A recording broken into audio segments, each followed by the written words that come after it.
J'ai récolté différents textiles. Ce tissu, c'est un rideau que ma première voisine m'a donné. Celui-ci, c'est aussi un rideau que ma deuxième voisine m'a donné. Encore un rideau que ma troisième voisine m'a donné. En fait, elle ne l'a jamais terminé. Un voile de veuve que ma quatrième voisine m'a donné. Ben oui, j'ai fait le tour de la rue, hein, et elles ont un peu cherché ce qui pouvait me servir. Un paréo, un foulard, un autre foulard. Toutes ces bandelettes, c'est un ancien sari que je n'ai plus l'occasion de porter, donc je l'ai déjà découpé. Je vais utiliser pour la chaîne du fil de coton. Alors ce sont des chutes de chaînes de travaux précédents que j'ai nouées. Je dis toujours qu'il ne faut pas utiliser des nœuds dans les fils de chaîne, mais dans cet ouvrage, ça n'est pas gênant puisqu'on n'utilise pas de peigne et puis les nœuds disparaîtront dans les touffes de textile.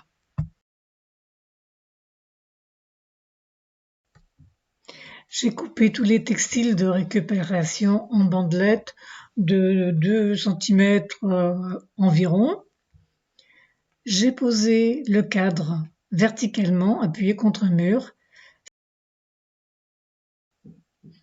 J'ai fait les lisières de façon traditionnelle avec des allers-retours pour qu'elles soient bien renforcées, bien solides.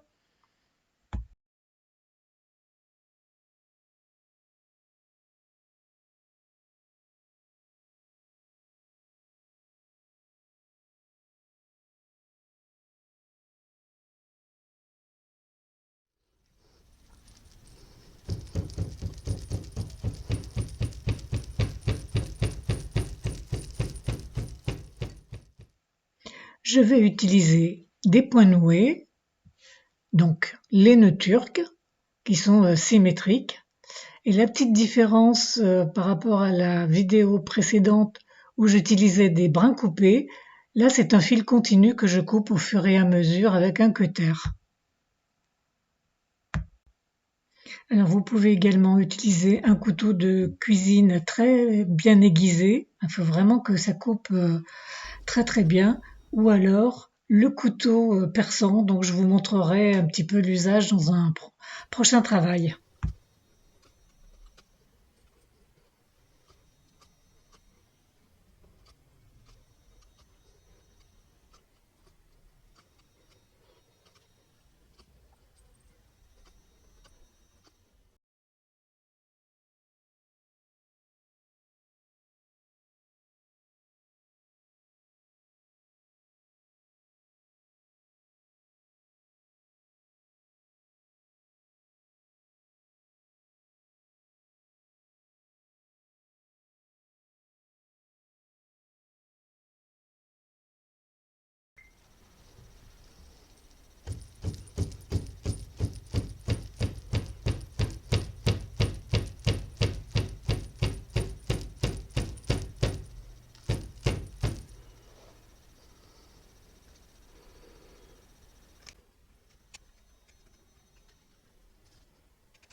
Pour terminer ce tapis, je vais utiliser différents cordons, tresses, torsades.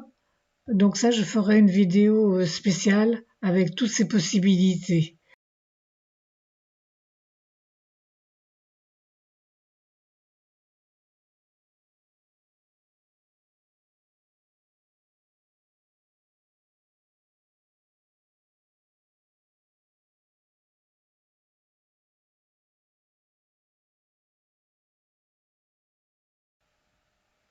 Il y a un nœud dans mon fil de chaîne, donc je vais faire attention de ne pas coincer mes fils de cordon. Donc je le passe, voilà, je tire bien les 2 brins du nœud au-dessus, et comme ça, quand je vais tasser, j'aurai aucun souci, mon cordon ne va pas rester bloqué à cause de ce nœud.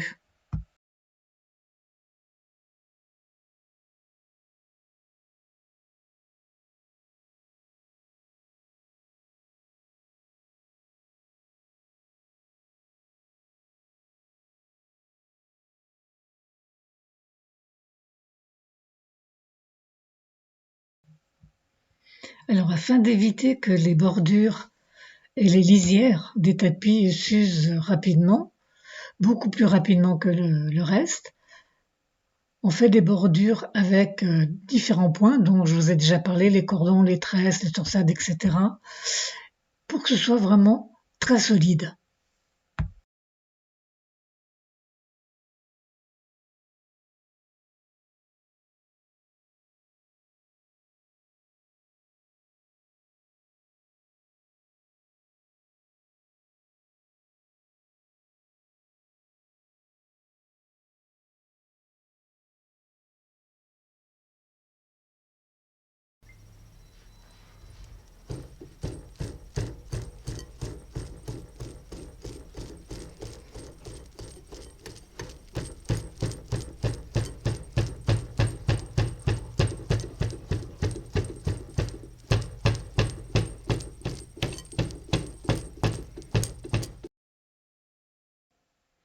Il y a plusieurs façons de terminer un tapis, soit en gardant les franges, soit en les cachant. Donc là, j'ai fait simplement des nœuds et je vais couper les franges assez courtes.